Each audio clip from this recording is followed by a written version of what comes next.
Imagine sitting down to take your college final.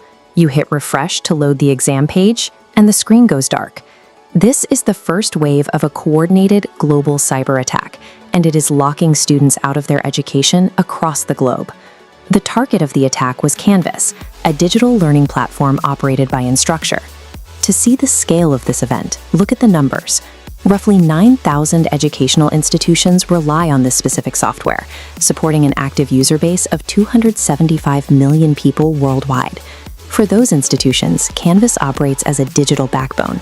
It holds thousands of daily assignments and formal gradebooks, but it also archives millions of direct text messages exchanged privately between students, parents, and teachers.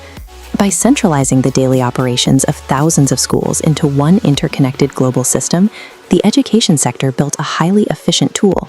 They also created a lucrative single point of failure for cybercriminals. The breach occurred during a specific 5-day window, opening on April 25th and closing on April 30th. During those hours, a criminal syndicate known as Shiny Hunters infiltrated the platform's core infrastructure. The resulting fallout cascaded across time zones. Service outages disrupted university finals in the United States. Anxiety rippled through local school districts in Utah, and the disruption eventually reached all the way to integrated educational platforms in Australia.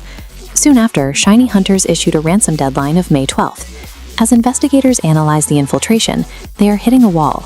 Nobody can agree on what the hackers actually stole. Overnight, 275 million parents, students, and educators found themselves caught in an information war. The criminal syndicate is making massive claims about the data they extracted, while the corporate platform is actively downplaying the severity of the loss. Let's look at the official corporate narrative first. According to Instructure and numerous local school districts, the breach was limited to names, email addresses, student IDs, and internal user messages. The platform has specifically assured the public that high-tier data remains secure. They stated they found no evidence that passwords, government identifiers, or financial information were exposed during the 5-day window. Then we have the hacker reality. Right around the time those corporate statements were issued, Shiny Hunters took to the dark web to brag. They claimed they successfully extracted an enormous volume of data, totaling nearly 4 terabytes, and their threat was detailed.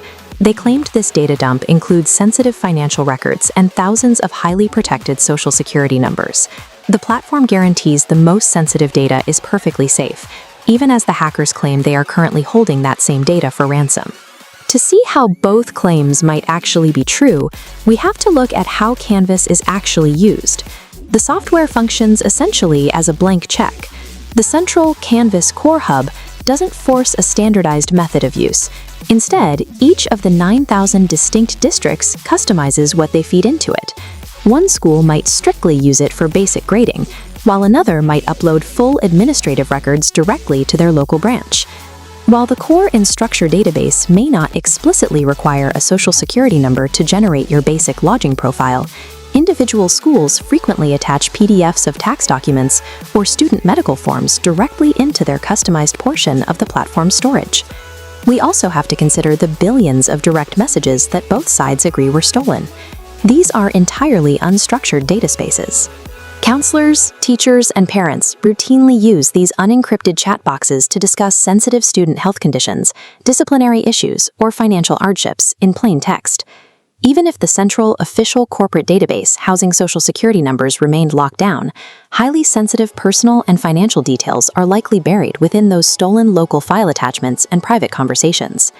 Finding out exactly what files were pulled is a grueling technical process. Right now, forensic teams at thousands of universities are combing through server access logs line by line, decrypting their localized databases to track the exact digital footprints left by the intruders. That methodical approach is slow. Institutions will likely remain silent for weeks or even months while they verify the true scope of the extraction before legally notifying the affected individuals. But students and parents do not have months. They are watching a May 12th ransom deadline approach, knowing cyber gangs rarely negotiate with public universities and are highly likely to dump the data. This forces millions of people into a gray area.